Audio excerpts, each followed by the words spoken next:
ताज़ा और महत्वपूर्ण खबरें हैं।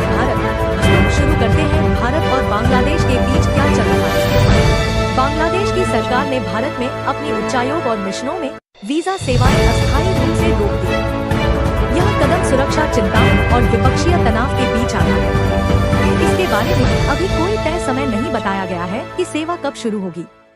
वहीं बांग्लादेश के वस्त्र उद्योग ने भारतीय सूती यार्न कॉटन यार्न पर लगभग 20% टैरिफ सुरक्षा शुल्क लगाने की मांग की है ताकि अपने घरेलू उद्योग को सुरक्षित रखा जा सके। इस मांग ने भारत में कुछ व्यापारियों में चिंता भी पैदा की है, क्योंकि इससे व्यापार और कीमतों पर असर पड़ सकता है। और बांग्लादेश ने ICC T20 वर्ल्ड कप के अपने मैच भारत में नहीं खेलने का निर्णय लिया है और उनसे श्रीलंका में स्थानांतरण की मांग की है। बांग्लादेश ने कहा है कि वे राष्ट्रीय गरिमा और खिलाड़ियों की सुरक्षा पहले रखते हैं। यह तनाव का संकेत है जो खेल और राजनीति दोनों को प्रभावित कर रहा है। दोस्तों, आपने देखा होगा कि किस तरह से हिंदुओं को बांग्लादेश में टारगेट किया जा रहा है।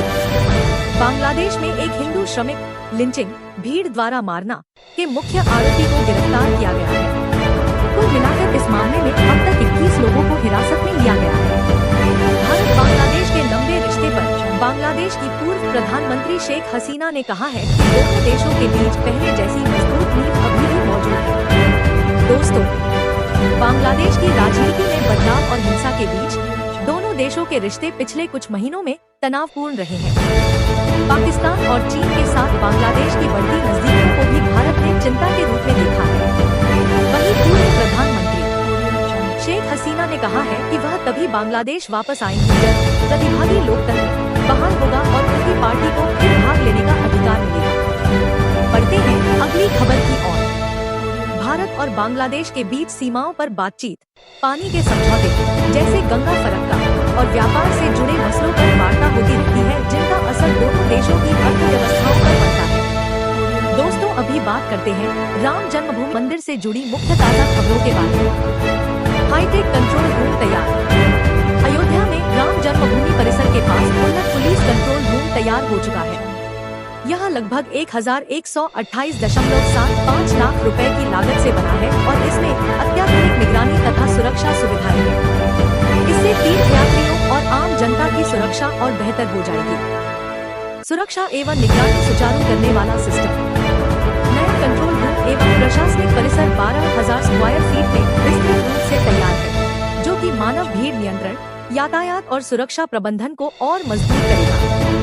सुरक्षा व्यवस्था और प्रशासनिक तैयारी।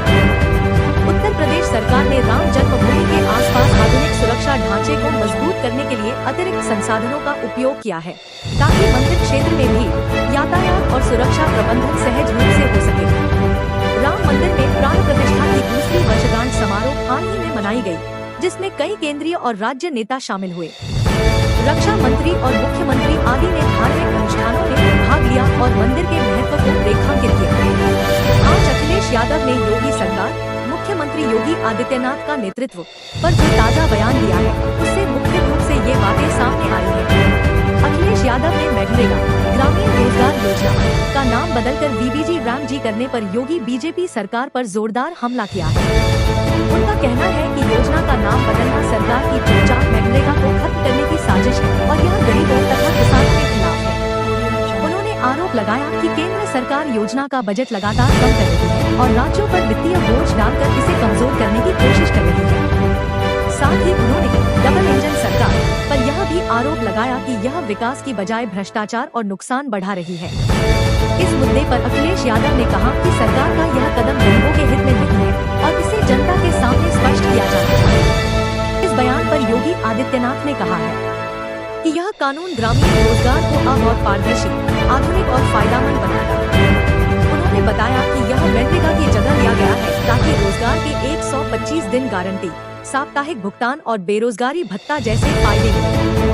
योगी आदित्यनाथ ने यह भी कहा कि भ्रष्टाचार, नकली जॉब कार्ड और भुगतान में देरी जैसी समस्याओं को नया कानून खत्म करेगा और यह ग्रामीण आधार मजबूत करेगा। उसके बाद योगी आदित्यनाथ ने कांग्रेस और इंडिया गठबंधन के विरोध को भूतपूर्व भ्रष्ट प्रथाओं का बचाव बताया और कहा कि ऐसे नेता जो पुराने शासन की गलतियों को उजागर नहीं कर सकते, वे इस सुधार पर सवाल उठा रहे हैं।